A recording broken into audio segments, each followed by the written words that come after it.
like Minnesota Tamil Sangam is always inclusive, and we are open. We have an open spot in board of members, board of directors for the neurodivergent category. So we are always inclusive. Just want to share that information here. And for the next speaker, I invite Dr. Aya to introduce our next speaker. Thank you so much. Thanks again.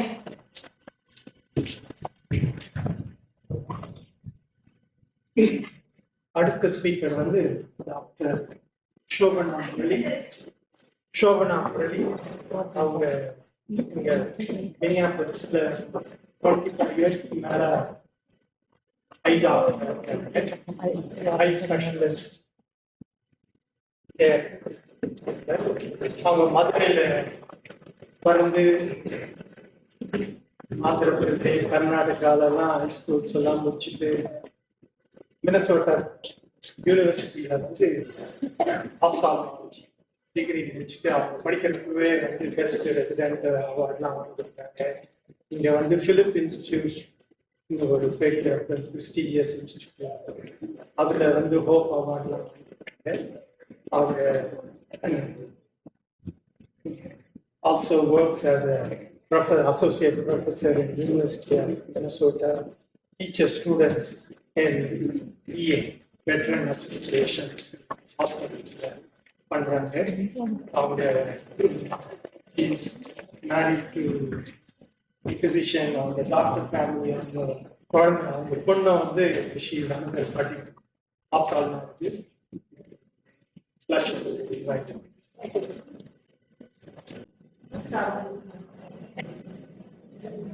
Namaskaram. When Armugam called me and said, there's a International Women's Day, can you come and talk? My first answer to him was, yes, I will, but I don't know how to do a talk in Tamil. I was born in Madurai. Thanks for the intro.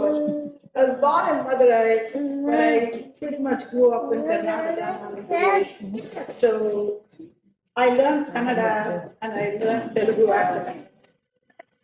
And when I think of who is the person that I'm going to really give the credit for my Tamil, the first credit goes to my parents, Amma Appa, and the next credit goes to my Tamil teacher.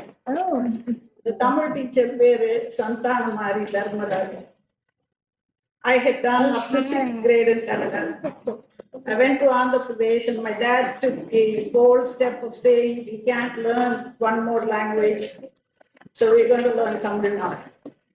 And their Tamil teacher took it upon herself. I'm the teacher of Tamil school.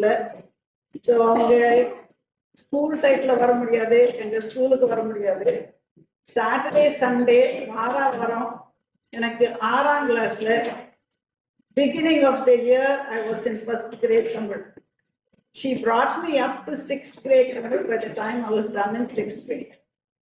And she was one of the kindest souls that I've ever known. I was just telling Arvind, she had 4 daughters herself, and she studied, finished her PhD, had PhD students later on, and she started as an elementary school teacher. So she probably knew I was probably in the same boat, and she always spoke almost as if they were our voice, almost to empower the women to say, you can do what the boys do. And I think she did achieve a lot of her goals, making sure the women that she trained landed up doing what maybe in those days women didn't do.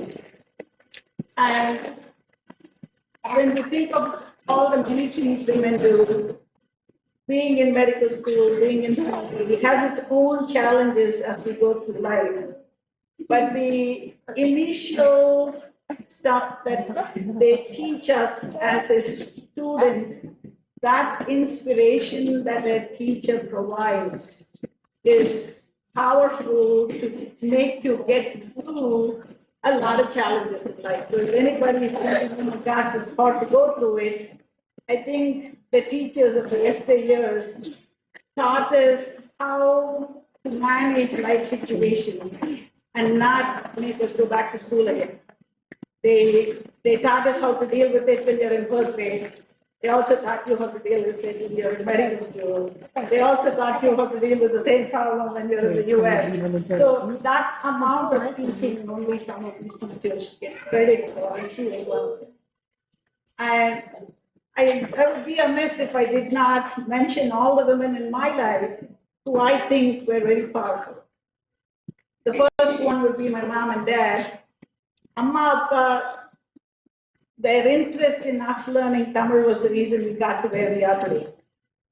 And there are some powerful women we have in our own lives. I could talk about all the women in medicine, all the people who do multiple surgeries, but our life is dictated by all the women in our lives who have been powerful with us. And for me, other than my mom and dad, both my grandmothers were strong women. They went through the 50s and 60s in India, widowed early, and took it upon themselves to bring up the best in their kids, make sure the kids all got through life. And they did it so eloquently well that they had no negative experience in all this. In today's world, if we have any calamity, we always blame somebody for why we got into this. Neither one of my parties ever questioned why it happened to them.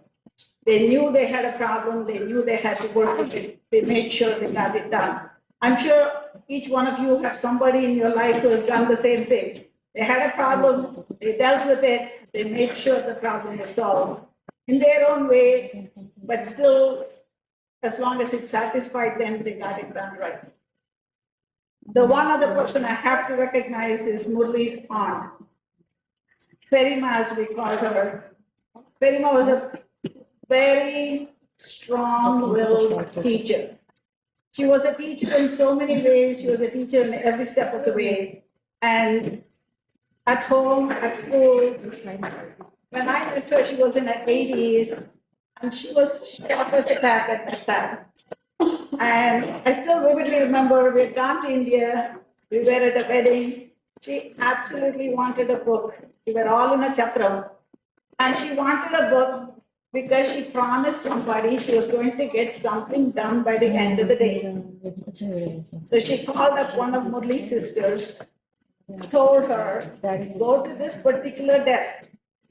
It is on the third drawer. Be sure to look for it. It's on the back side. She'll give all the instructions. This is not the age teachers. And she told her very clearly, don't come back without the book.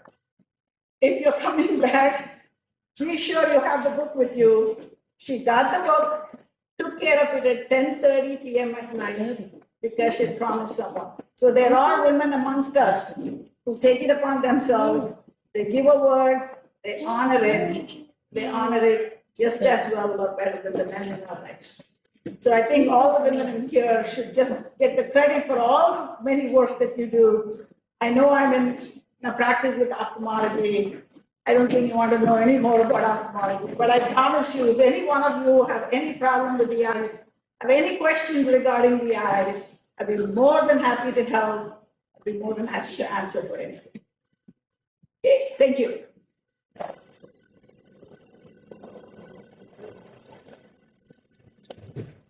Thank you so much, Doctor.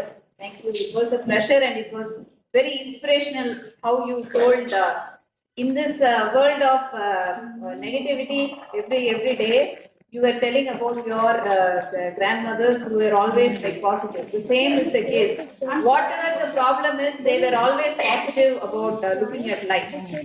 Yeah, thank you. That was very inspirational. Thank you, Mom. Yeah.